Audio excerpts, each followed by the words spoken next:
మిగతా అప్డేట్ చూస్తే విశాఖలో కొత్త మేయర్ ఎంపికపై కసరత్తు కొనసాగుతోంది. గ్రేటర్ విశాఖ మేయర్పై టీడీపీ అవిశ్వాస తీర్మానాన్ని పెట్టి నెగ్గింది. ఈ నేపథ్యంలో విశాఖ మేయర్గా ఎవరిని ఎన్నుకోవాలనే దానిపై కూటమి చర్చలు జరుపుతోంది. అయితే 96వ వార్డు టీడీపీ కార్పొరేటర్ పీలా శ్రీనివాస్ను కొత్త మేయర్గా అందరూ ఏకగ్రీవంగా ఎన్నుకునే అవకాశం ఉంది.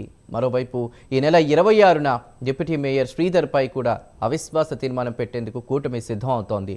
దీంతో డిప్యూటీ మేయర్ పదవి కోసం కూటమి కార్పొరేటర్లలో పోటీ ఏర్పడింది. అయితే శ్రీధర్పై అవిశ్వాస తీర్మానం పెట్టేలోపే ఆయన రాజీనామా చేస్తారనే ప్రచారాలు కూడా వినిపిస్తున్నాయి.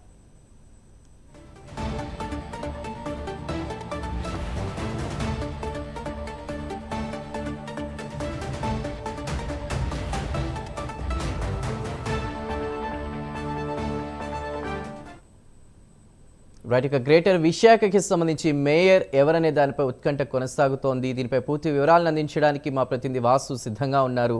వాసు, చందు, విశాఖ మేయర్ అవిశ్వాస తీర్మానం నగడంతో కూటమిలో ఇంకంతా కూడా కొత్త మేయర్ ఎవరనేది అందరూ కూడా చర్చించుకునే పరిస్థితి ఏర్పడింది. ఆ కొత్త మేయర్ గా అంటే అవిశ్వాస తీర్మానానికి ముందుగానే కొత్త మేయర్ గా 96వ డివిజన్ కార్పొరేటర్ పీలా శ్రీనివాసరావుని అందరూ కూడా దాదాపుగా ఖరారు చేశారు. అయితే అవిశ్వాస తీర్మానం అనంతరం కొంతమంది మేయర్ పైన కూడా పోటీ పడే పరిస్థితి కనిపిస్తుంది. ఈ నేపథ్యంలో మేయర్ ఎవరనేది కూడా ఇంకా చర్చనీయాంశంగా మారింది. అయితే అవిశ్వాస తీర్మానం ముందు కూటమి కార్పొరేట్ అందరూ కూడా ఈ పీలా శ్రీనివాస్ సారథ్యంలోనే మలేషియా కానీ ఇతర ప్రాంతాలు కానీ రాజకీయ తీవ్రంగా తరలించడం జరిగింది.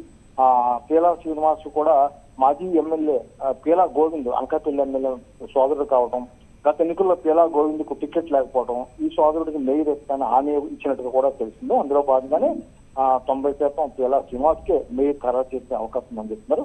ఇప్పుడు వచ్చిన సమస్య డిప్యూటీ మేయర్ కోసమే ఎక్కువగా కూడా చర్చ జరుగుతుంది. డిప్యూటీ మేయర్ కి అత్యధికంగా పోటీ ఏర్పడింది. ప్రస్తుతం కూటమిలో ఉన్నటువంటి పార్టీలు టీడీపీ అవ్వచ్చు, జనసేన అవ్వచ్చు, బీజేపీ అవ్వచ్చు, మొత్తం 3 పార్టీల్లో కూడా ఈ డిప్యూటీ మేయర్ కోసం మొత్తం చర్చ జరుగుతుంది. డిప్యూటీ మేయర్ కూడా చూసుకుంటే 76వ డివిజన్ కార్పొరేటర్ టీడీపీ సంబంధించి గన్నో శ్రీనివాసరావు, 90వ డివిజన్ కార్పొరేటర్ బొమ్మిడి రమణ, 5వ డివిజన్ కార్పొరేటర్ మురళి హేమలత, 18వ డివిజన్ గోలగాని మంగవేణి, ఇంకా జనసేన నుంచి అయితే 33వ వార్డు కార్పొరేటర్ బీశక్తి వసంతలక్ష్మి, 40వ డివిజన్ కార్పొరేటర్ పెద్దిశెట్టి ఉషశ్రీ, 64వ డివిజన్ కార్పొరేటర్ దల్లి గోవింద్ ఇలా పోటీ పడుతున్నారు. ఇంకా బీజేపీలో తక్కువ డివిజన్లతో దక్కించినప్పుడు బీజేపీ నుంచి కూడా గంటల కవిత డిప్యూటీ మేయర్ కోసం పోటీ పడుతున్నారు. మరి సామాజిక సమీకరణల అనంతరం కూడా డిప్యూటీ మేయర్ ఎవరు కావాలి చూస్తున్నారు. ఇప్పటికే టీడీపీలో గత మేయర్ మొత్తం యాదవ సామాజిక వర్గానికి చెందిన వారు కాబట్టి డిప్యూటీ మేయర్ అయినా సరే వాళ్ళని కూడా అందరూ పట్టుబడుతున్నారు. మరోవైపు జనసేన కూడా ఇప్పుడు రిజైన్ చేసినటువంటి కాపు సామాజిక వర్గానికి చెందినటువంటి డిప్యూటీ మేయర్ శ్రీధర్ కాపు సామాజిక వర్గం కాబట్టి కాపులతో వాళ్ళని కూడా డిమాండ్ చేస్తున్నారు.